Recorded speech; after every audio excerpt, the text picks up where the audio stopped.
ঈদ উল ফিতরের ছুটিতে ব্যাংক ও ডিপো বন্ধ থাকায় পেমেন্ট জটিলতায় রাজধানীর তেল পাম্পগুলোতে জ্বালানির তীব্র সংকট দেখা দিয়েছে। রাজধানীর বেশিরভাগ পাম্পে ঝুলছে অকটেন, নেই লেখা সাইনবোর্ড। দু একটি স্টেশনে তেল পাওয়া গেলেও সেখানে গ্রাহকদের দীর্ঘ লাইন দেখা গেছে, তবে মিলছে না কাঙ্ক্ষিত জ্বালানি। সংকট মুহূর্তে দিনাজপুরের পার্বতীপুরে পুলিশ প্রশাসনের সহযোগিতায় প্রায় ৭২ ঘন্টা পর রেশনিং পদ্ধতিতে বিভিন্ন পাম্পে জনপ্রতি ৩০০ টাকা হারে জ্বালানি তেল সরবরাহ করা হয়েছে। এতে পরিবহন সংশ্লিষ্ট ছাড়াও বাইকারদের মাঝে স্বস্তি ফিরলে তা বেশিক্ষণ স্থায়ী হয়নি। গতকাল Parbatipur rail head oil depot থেকে পাওয়া পেট্রোল বিক্রি শুরুর কয়েক ঘন্টার মধ্যে মজুদ শেষ হলে আবারও জ্বালানি তেল সংকট আতঙ্ক ছড়িয়ে পড়ে।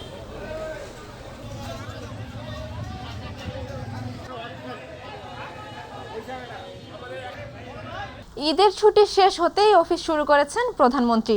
গতকাল প্রথম কর্মদিবসে টানা প্রায় ১১ ঘন্টা অফিস করেছেন তিনি। আজও সকাল ৯টার কিছুক্ষণ পরে সচিবালয়ে প্রবেশ করেন তিনি। এই মুহূর্তে সচিবালয়ে আছেন সহকর্মী ইউসুফ আলী, যুক্ত হচ্ছি তার সাথে। ইউসুফ, প্রধানমন্ত্রী তারেক রহমানের আজকের কর্মসূচির বিষয়ে কি খবর আছে আপনার কাছে, আমাদের জানাবেন। প্রতিদিনের মতো প্রধানমন্ত্রী তারেক রহমান আজ সকাল ঠিক ৯টায় সচিবালয়ে প্রবেশ করেছেন। আজকে প্রধানমন্ত্রীর অনেকগুলো কর্মসূচি রয়েছে, এখানে অনেকগুলো বৈঠক করার কথা রয়েছে, মোট ৫টি বৈঠক হওয়ার কথা রয়েছে। ইতিমধ্যে বৈঠকে যারা যোগ দেবেন তারা একে একে প্রধানমন্ত্রীর কার্যালয়ে প্রবেশ করা শুরু করেছেন। আপনি দেখতে পাচ্ছেন যে এখানে বেশ কিছু গাড়ি রাখা হয়েছে যারা এখানে প্রবেশ করেছেন প্রধানমন্ত্রীর সঙ্গে সাক্ষাৎ করার জন্য। আজকে যেসব বৈঠক রয়েছে তার মধ্যে আপনি জানেন যে বৈশ্বিক পরিস্থিতির কারণে মধ্যপ্রাচ্যে যে যুদ্ধাবস্থা চলছে সেজন্য জ্বালানি পরিস্থিতি বিষয়ে একটি বৈঠক রয়েছে। এখানে জ্বালানি মন্ত্রণালয়ের মন্ত্রী, প্রতিমন্ত্রী এবং সংশ্লিষ্টরা এখানে বৈঠকে যোগ দেবেন, যে জ্বালানি যে সমস্যা সৃষ্টি হচ্ছে সেটি মোকাবেলায় কি করা যায় সে বিষয়ে একটি সভা রয়েছে। এছাড়া আইনশৃঙ্খলা পরিস্থিতি নিয়ে স্বরাষ্ট্রমন্ত্রী এবং প্রতিরক্ষা মন্ত্রণালয়, সেনাপ্রধান সহ বেশ কিছু গুরুত্বপূর্ণ ব্যক্তিদের সাথে প্রধানমন্ত্রীর আরেকটি বৈঠক রয়েছে। এছাড়া এই দুটি বৈঠক ছাড়াও রেশম শিল্পের আধুনিকায়ন নিয়ে আরেকটি বৈঠক করার কথা রয়েছে। প্রধানমন্ত্রীর সঙ্গে তারা সবাই একে একে বৈঠক করবেন। এরপর দুপুরে আপনার সংস্কৃতি বিষয়ক মন্ত্রণালয়ের একটি বৈঠক হওয়ার কথা রয়েছে। এরপর বিকেলে মন্ত্রিপরিষদ সভা রয়েছে মন্ত্রিপরিষদ বিভাগে। এই বেশ কয়েকটি বৈঠক রয়েছে। এছাড়া আরেকটি ক্রয় সংক্রান্ত বৈঠক রয়েছে, তবে এই বৈঠকগুলোতে যার সংশ্লিষ্ট যেসব মন্ত্রণালয়ের মন্ত্রী, প্রতিমন্ত্রী এবং উপদেষ্টারা রয়েছেন এবং সচিবরা রয়েছেন তারা এই বৈঠকগুলোতে যোগ দেবেন। এবং প্রধানমন্ত্রী এই যে বৈশ্বিক পরিস্থিতির কারণে যেসব সমস্যার সৃষ্টি হচ্ছে সেই বিষয়গুলো নিয়ে হয়তো প্রধানমন্ত্রী তারেক রহমান তাদেরকে একটি নির্দেশনা দিবেন যে যাতে যেভাবে হোক, বিশেষ করে যে বিষয়টি সবচেয়ে বেশি গুরুত্ব পাচ্ছে সেটি হচ্ছে জ্বালানি তেল। আপনি জানেন যে পেট্রোল পাম্পগুলোতে অকটেন এবং পেট্রোল সংগ্রহ করার জন্য যে দীর্ঘ লাইন এবং রেশনিং পদ্ধতিতে তেল দেওয়া হচ্ছে, এই যে তেলের সংকট, এই তেলের সংকটটা কীভাবে কাটিয়ে ওঠা যায় কিংবা দেশে যাতে তেলের সংকট সৃষ্টি না হয় সেই বিষয় নিয়ে তিনি পরামর্শ দেবেন। এছাড়া অন্যান্য যে বৈঠকগুলো রয়েছে সেই বৈঠকগুলো নিয়েও সংশ্লিষ্ট মন্ত্রী, প্রতিমন্ত্রী এবং উপদেষ্টাদেরকে গঠনমূলক নির্দেশনা দেবেন যাতে করে তড়িৎ গতিতে কাজ আরও সামনের দিকে এগিয়ে নেওয়া যায়। আপনি জানেন যে এই সরকার গঠনের ১ মাসের মধ্যে বেশ কিছু উদ্যোগ নেওয়া হয়েছে। বাকি যে উদ্যোগগুলো সেগুলো দ্রুত যাতে কাজ শুরু করা যায়, জনগণকে যেসব কথা দিয়েছেন সেগুলো যাতে পূরণ করা যায় এবং পূরণ করার লক্ষ্যে যাতে কাজ শুরু করা যায় সেজন্য তিনি বেশ কিছু নির্দেশনা দেবেন। সচিবালয়ে প্রধানমন্ত্রীর কার্যালয় থেকে এই ছিল আমার কাছে তথ্য। তবে বৈঠকের পর কি আলোচনা হয়েছে, কি নির্দেশনা দিয়েছেন প্রধানমন্ত্রী তারেক রহমান সেটি হয়তো আমরা সংশ্লিষ্ট মন্ত্রী, প্রতিমন্ত্রী কিংবা উপদেষ্টাদের কাছ থেকে জানতে পারবো। জানলে তখন আপনার মাধ্যমে মাই টিভির দর্শকদেরকে জানিয়ে দেওয়ার চেষ্টা করব। সচিবালয় থেকে এই ছিল আমার কাছে তথ্য। ইউসুফ, আপনাকে ধন্যবাদ। দর্শক, সচিবালয় থেকে প্রধানমন্ত্রীর কার্যসূচি নিয়ে সবশেষ জানাচ্ছিলেন সহকর্মী ইউসুফ আলী। জানাবো পরবর্তী সংবাদ। ভয়াল ২৫ মার্চ আজ জাতীয় গণহত্যা দিবস। বাঙালি জাতির জীবনে ১৯৭১ সালের এই দিনে এক বিভীষিকাময় রাত নেমে এসেছিল। ১৯৭১ সালের এই দিনের কালরাতে পাকিস্তানি দখলদার বাহিনী অপারেশন সার্চলাইট অভিযানের নামে নিরস্ত্র ও ঘুমন্ত মুক্তিকামী দেশবাসীর ওপর নির্বিচারে হত্যাযজ্ঞ চালায়। মধ্যরাতে রাজারবাগ পুলিশ লাইন্সে তৎকালীন ইপিআরের অসংখ্য সদস্য ঢাকা বিশ্ববিদ্যালয় সহ দেশের বিভিন্ন স্থানে ছাত্র, শিক্ষক, বুদ্ধিজীবী, শ্রমিক, অগণিত নিরপরাধ মানুষ নির্মম গণহত্যার শিকার হন। এই ঘৃণ্যতম 25 মার্চকে গণহত্যা দিবস হিসেবে পালন করছে বাংলাদেশ। গণহত্যা দিবস উপলক্ষে বাণী দিয়েছেন রাষ্ট্রপতি মোহাম্মদ শাহাবুদ্দিন ও প্রধানমন্ত্রী তারেক রহমান। আগামীকাল 26শে মার্চ মহান স্বাধীনতা দিবস। দিবসটি ঘিরে জাতীয় স্মৃতিসৌধ ধুয়ে মুছে পরিষ্কার পরিচ্ছন্ন সহ ফুলে ফুলে সুসজ্জিত করেছে জাতীয় স্মৃতিসৌধের গণপূর্ত বিভাগ। প্রশাসনের পক্ষ থেকে নেওয়া হয়েছে কঠোর নিরাপত্তা ব্যবস্থা। দিবসটির প্রথম প্রহরেই রাষ্ট্রপতি ও প্রধানমন্ত্রী শ্রদ্ধা নিবেদনের পর উন্মুক্ত হবে সর্বসাধারণের জন্য। আশুলিয়া প্রতিনিধি মোহাম্মদ আনোয়ার হোসেনের তথ্য ও চিত্রে তামান্না সাদিকা রিপোর্ট। লাল সবুজের ইতিহাসকে ধারণ করে মুক্তিযুদ্ধের কালের সাক্ষী হয়ে 108 একর জমির উপর দাঁড়িয়ে জাতীয় স্মৃতিসৌধ। রাতের আধার পেরিয়ে রক্তিম সূর্যোদয়ের সাথে সাথে রাষ্ট্রপতি ও প্রধানমন্ত্রী সহ লাখো মানুষের ঢল নামবে এই স্মৃতিসৌধ প্রাঙ্গণে।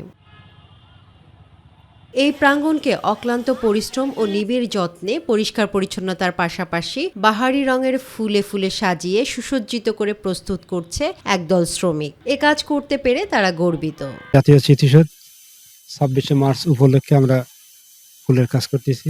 প্রধানমন্ত্রীরা আসবে, এই জন্য আমরা এখানে রঙের কাজ করতেছি। জাতীয় স্মৃতিসৌধের বাংলাদেশের মধ্যে সর্বোচ্চ একটা ভালো একটা জায়গা, সবাই শ্রদ্ধা জানাইতে আসে। এখানে আমরা যতই পরিশ্রম করি তারপর আমাদের কাছে খুব ভালো লাগে যে আমরা জাতীয় স্মৃতিসৌধে চাকরি করি, এটা আমাদের একটা গর্ব।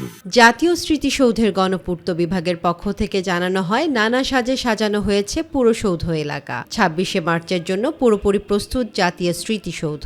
মহান স্বাধীনতা ও জাতীয় দিবসে মহামান্য রাষ্ট্রপতি, মাননীয় প্রধানমন্ত্রী সহ অন্যান্য ব্যক্তিবর্গ সাভার জাতীয় স্মৃতিসৌধে শ্রদ্ধা নিবেদন করবেন।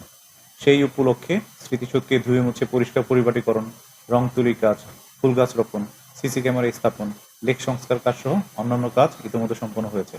সাভার জাতীয় স্মৃতিসৌধ বীর শহীদদের প্রতি শ্রদ্ধা নিবেদনের জন্য প্রস্তুত রয়েছে। প্রশাসনের পক্ষ থেকে নেওয়া হয়েছে কড়া নিরাপত্তা ব্যবস্থা, জানালেন পুলিশ সুপার। আগামী 26শে মার্চ মহান স্বাধীনতা দিবস উদযাপিত হবে। স্বাধীনতা দিবসকে সামনে রেখে বাংলাদেশের মহামান্য রাষ্ট্রপতি, মাননীয় প্রধানমন্ত্রী সহ গুরুত্বপূর্ণ ব্যক্তিবর্গ সাভার জাতীয় স্মৃতিসৌধে শ্রদ্ধা নিবেদনের জন্য আগমন করবেন। ডিগনিটরি যারা এখানে আসবেন, শ্রদ্ধা নিবেদন করবেন, তারা যেন নির্বিঘ্নে এখানে আসতে পারেন এবং এখান থেকে শ্রদ্ধা নিবেদন করে নিজ নিজ গন্তব্যে পৌঁছতে পারেন। এই জন্য আমাদের পর্যাপ্ত সংখ্যক আইন শৃঙ্খলা রক্ষাকারী বাহিনী মোতায়েন করা হয়েছে।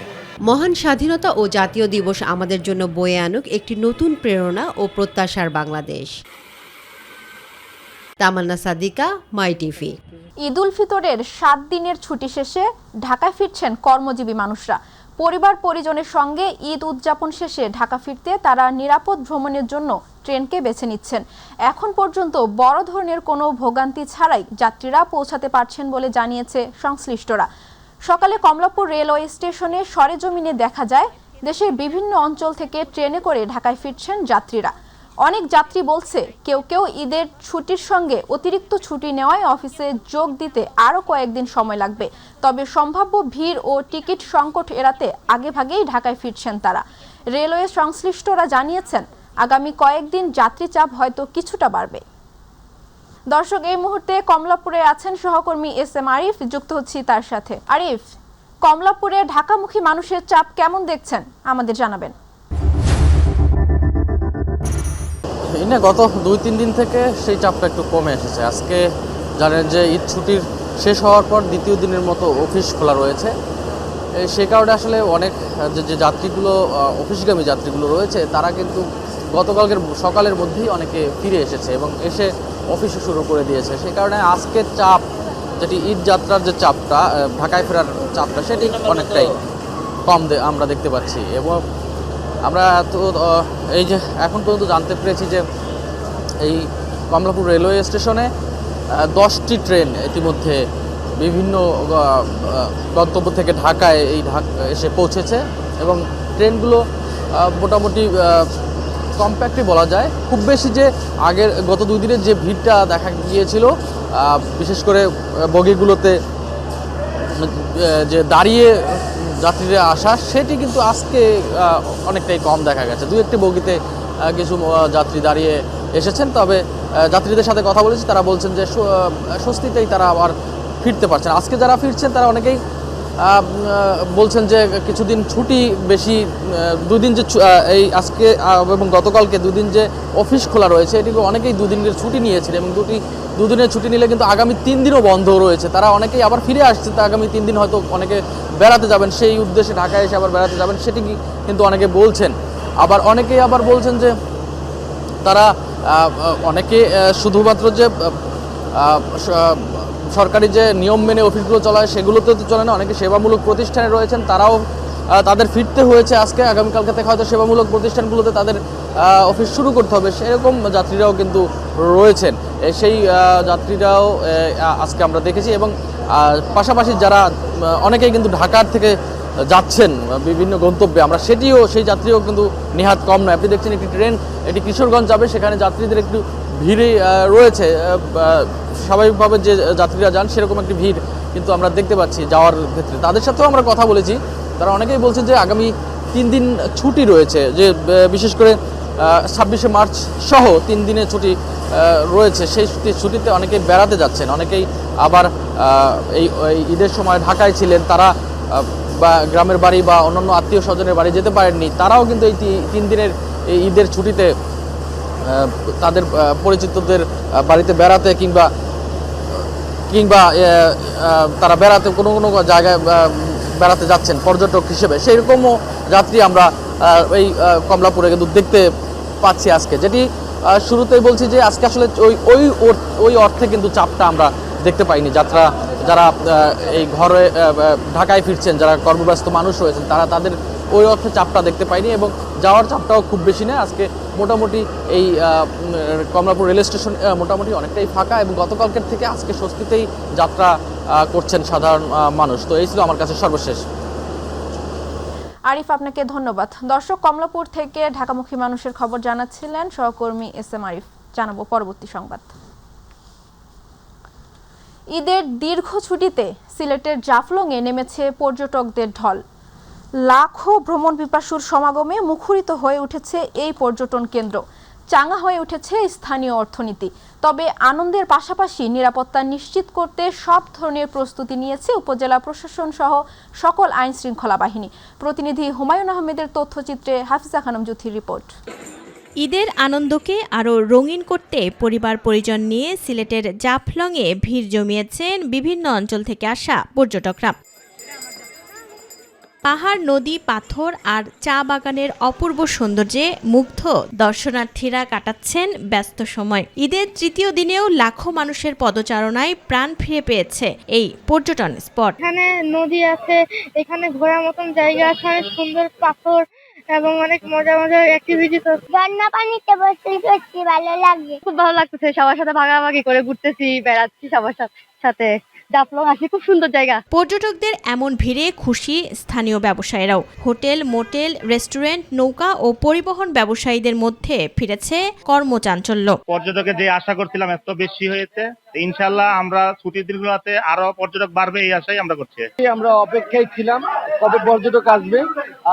পুরো ঈদের 7 দিনে আমরা আশা করি ব্যস্ত থাকবো। আজকে 2-3 দিন ধরে ভালো বেচা কিনা করতে। অন্যদিকে পর্যটকদের নিরাপত্তা নিশ্চিতে মাঠে রয়েছে প্রশাসন ও আইন শৃঙ্খলা বাহিনী। নেওয়া হয়েছে বাড়তি নজরদারি। উপজেলা প্রশাসনের সমন্বয়ে এখানে ট্যুরিস্ট পুলিশ, থানা পুলিশ, বিজিবি, তারপরে ফায়ার সার্ভিস, মেডিকেল টিম সহ আমাদের এখানে সার্বিক প্রস্তুতি আছে। আমাদের টুরিস্ট পুলিশের পক্ষ থেকে আমাদের জাফলংয়ের প্রতিটি স্পটে আমাদের পর্যাপ্ত পরিমাণ পুলিশ অফিসার ফোর্স মোতায়েন আছে। পর্যটকরা শান্তিপূর্ণভাবে তাদের ঈদ উদযাপন করতে পারবে। হাফিজা খানম জুথি, মাই টিভি। নারায়ণগঞ্জের বন্দর উপজেলার লাঙ্গল বন্দ এলাকায় ব্রহ্মপুত্র নদের তীরে অনুষ্ঠিত হতে যাচ্ছে সনাতন ধর্মাবলম্বীদের প্রায় 400 বছরের পুরনো স্নাতোৎসব। আজ ও কাল 2 দিন ব্যাপী এ উৎসব উপলক্ষে জেলা প্রশাসন, সিটি কর্পোরেশন, জেলা পরিষদ সহ বিভিন্ন আইন শৃঙ্খলা বাহিনীর সদস্যদের সমন্বয়ে ব্যাপক প্রস্তুতি নেওয়া হয়েছে। যে কোনো ধরনের দুর্ঘটনা এড়াতে জেলা পুলিশের 7 শতাধিক সদস্য মোতায়েন থাকবে বলে জানিয়েছেন অতিরিক্ত পুলিশ সুপার তারেক আল মেহেদি। এদিকে সব ধরনের দপ্তরের সমন্বয়ে স্নাতোৎসব সফল করতে নানা কর্মসূচি গ্রহণ করা হয়েছে বলে জানিয়েছেন বন্দর ইউএনও শিবানী সরকার। পাশাপাশি সার্বিক সহযোগিতা কামনা করেছেন নাসিক প্রশাসক মোহাম্মদ হোসেন। ধর্মাবলম্বীদের মধ্যে গাইবান্ধার সাদুল্লাপুর উপজেলা কার্যালয়ে টানা 4 দিন ঈদের ছুটি শেষে আবারও ফিরেছে কর্মচাঞ্চল্য। পবিত্র ঈদ উদযাপন শেষে সরকারি কর্মকর্তা কর্মচারীরা নিজ নিজ কর্মস্থলে যোগ দিয়ে শুরু করেছেন নিয়মিত দাপ্তরিক কার্যক্রম। সকাল থেকেই উপজেলা নির্বাহী কর্মকর্তার কার্যালয় সহ তার অধীনস্থ বিভিন্ন দপ্তর, পল্লী বিদ্যুৎ অফিস, থানা, হাসপাতাল এবং বেসরকারি প্রতিষ্ঠান ও এনজিওগুলোতে কর্মকর্তা কর্মচারীদের স্বাভাবিক উপস্থিতি লক্ষ্য করা গেছে। দেখা যায় একে অপরের সাথে ঈদ শুভেচ্ছা বিনিময় করছে। উপজেলা প্রশাসন জানায়, ছুটির কারণে কিছু দাপ্তরিক কাজ জমে থাকলেও তা দ্রুত নিষ্পত্তির জন্য প্রয়োজনীয় পদক্ষেপ নেওয়া হয়েছে। কর্মকর্তা কর্মচারীরা নতুন উদ্যমে দায়িত্ব পালন করছেন, যাতে সেবাগ্রহীতারা কোনো ভোগান্তিতে না পড়েন। চট্টগ্রামে বিভিন্ন শ্রেণী পেশার মানুষের সঙ্গে ঈদ শুভেচ্ছা বিনিময় করেছেন একাধিক সংসদ সদস্য। নগরীর 5 লাইশ এলাকায় একটি ক্লাবে আয়োজিত এ অনুষ্ঠানের আয়োজন করে আলহাজ জসিম উদ্দিন ফাউন্ডেশন ও ইউনুস আলমাস ফাউন্ডেশন। অনুষ্ঠানে উপস্থিত ছিলেন Chittagong city mayor doctor Shahadat Hossain, সংসদ সদস্য গিয়াস উদ্দিন কাদের চৌধুরী, সংসদ সদস্য মোহাম্মদ এরশাদুল্লাহ, সংসদ সদস্য মোহাম্মদ আবু সুফিয়ান, সংসদ সদস্য সরওয়ার আলমগীর এবং জসিমউদ্দিন আহমেদ সহ বিশিষ্ট রাজনীতিবিদ, শিক্ষক, সাংবাদিক ও পেশাজীবীরা। উত্তরাঞ্চলে শিল্পায়নের জন্য বিনিয়োগের ভালো সম্ভাবনা রয়েছে মন্তব্য করে দুর্যোগ ব্যবস্থাপনা ও ত্রাণমন্ত্রী আসাদুল হাবিব দুলু বলেছেন, উত্তরাঞ্চলে জমি সস্তা, শ্রম সস্তা, আইন শৃঙ্খলা ভালো থাকায় বিনিয়োগকারীদের আনাসহ উদ্যোক্তাদের সহযোগিতা করা গেলে শিল্পায়নের নতুন সরকারের আকাঙ্ক্ষা বাস্তবায়ন হবে। মঙ্গলবার বিকেলে রংপুর জেলা প্রশাসক সম্মেলন কক্ষে উত্তরাঞ্চলে সমতা ভিত্তিক আঞ্চলিক উন্নয়ন এবং শিল্পায়ন সম্ভাবনা শীর্ষক আলোচনা সভায় প্রধান অতিথির বক্তৃতায় তিনি এসব কথা বলেন। রংপুর বিভাগীয় কমিশনার শহীদুল ইসলামের সভাপতিত্বে আলোচনা সভায় বিশেষ অতিথি বক্তৃতা করেন প্রধানমন্ত্রী উপদেষ্টা ডক্টর রাশেদ আল মাহমুদ তিতুমির। রংপুর হচ্ছে খাদ্য শস্যের ভান্ডার। এখানে জমি সস্তা, শ্রম সস্তা, মানুষ ভালো। এর চেয়ে উপযুক্ত শিল্প কারখানা করার বাংলাদেশের অন্য অঞ্চলে নেই আমার ধারণা। রংপুরের পীরগাছায় তাম্বুলপুর ইউনিয়নে হলরুমে সেরা শিক্ষক সম্মাননা প্রদান করা হয়েছে। ইউপি চেয়ারম্যান বজলুর রশিদ মুকুলের সভাপতিত্বে অনুষ্ঠানে প্রধান অতিথি হিসেবে উপস্থিত ছিলেন রংপুর 4 আসনের সংসদ সদস্য আখতার হোসেন। তিনি অনুষ্ঠানে প্রধান আলোচক হিসেবে উপস্থিত ছিলেন ঢাকা 16 আসনের সংসদ সদস্য কর্নেল অবসরপ্রাপ্ত আব্দুল বাতেন সহ স্থানীয় শিক্ষক সহ বিশিষ্টজনেরা। এ সময় 15 জন শিক্ষক ও একটি শিক্ষা প্রতিষ্ঠানকে সম্মাননা প্রদান করা হয়। চট্টগ্রামের মিরসরাইয়ে যুবদল নেতা কামাল উদ্দিন হত্যার বিচারের দাবিতে মোটরসাইকেল শোভাযাত্রা ও বিক্ষোভ মিছিল অনুষ্ঠিত হয়েছে। উপজেলা সংগ্রাম কমিটির উদ্যোগে আয়োজিত এ কর্মসূচিতে বিভিন্ন ইউনিয়ন থেকে আসা বিপুল সংখ্যক নেতাকর্মী অংশ নেন। শোভাযাত্রাটি বরাক তাকিয়া থেকে শুরু হয়ে বারইয়ারহাট পৌরসভা এলাকায় গিয়ে শেষ হয়। কর্মসূচি শেষে মিরসরাই 1 আসনের সংসদ সদস্য নুরুল আমিনের কাছে একটি স্মারকলিপি প্রদান করা হয়। এ সময় উপস্থিত ছিলেন সংগ্রাম কমিটির আহ্বায়ক এস.এম. সুমন, উপজেলা ও পৌর যুবদলের আহ্বায়ক মোহাম্মদ কামরুল হাসান এবং যুবদল নেতা নিজামুদ্দিন সহ স্থানীয় নেতৃবৃন্দরা।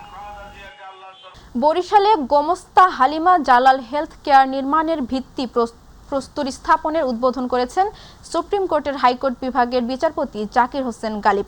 অনুষ্ঠান ও আলোচনা সভার সভাপতিত্ব করেন কথা সাহিত্যিক ও নাট্যকার আব্দুল হাকিম। বিশেষ অতিথি ছিলেন রংপুর নভ থিয়েটার নির্মাণ প্রকল্পের পরিচালক ও যুগ্ম সচিব মোহাম্মদ আব্দুল হালিম, সৈয়দ মোহাম্মদ বখতিয়ার। আয়োজনে বক্তারা এলাকাবাসীর জন্য স্বাস্থ্যসেবার সম্প্রসারণে এ উদ্যোগের গুরুত্ব তুলে ধরেন। বরিশালের গৌরনদীতে 2 দিনব্যাপী এম সুমন স্মৃতি প্রিমিয়ার লিগের ফাইনাল খেলা পশ্চিম হাপানিয়া অনুষ্ঠিত হয়েছে। পুরস্কার বিতরণী অনুষ্ঠানে প্রধান অতিথি ছিলেন উপজেলা বিএনপির সাবেক যুগ্ম আহ্বায়ক ও মাহিলারা ইউনিয়ন ও পরিষদের সাবেক চেয়ারম্যান আনোয়ার সাদাত তোতা। বিশেষ অতিথি ছিলেন ফিনটেক্স কনসালটেন্টের ব্যবস্থাপনা পরিচালক মাইনুল ইসলাম পিন্টু, খেলা পরিচালনা কমিটির আহ্বায়ক এইচ.এম. রকনুজ্জামান, শিক্ষক এস.এম. জাকির হোসেন সহ অন্যান্যরা।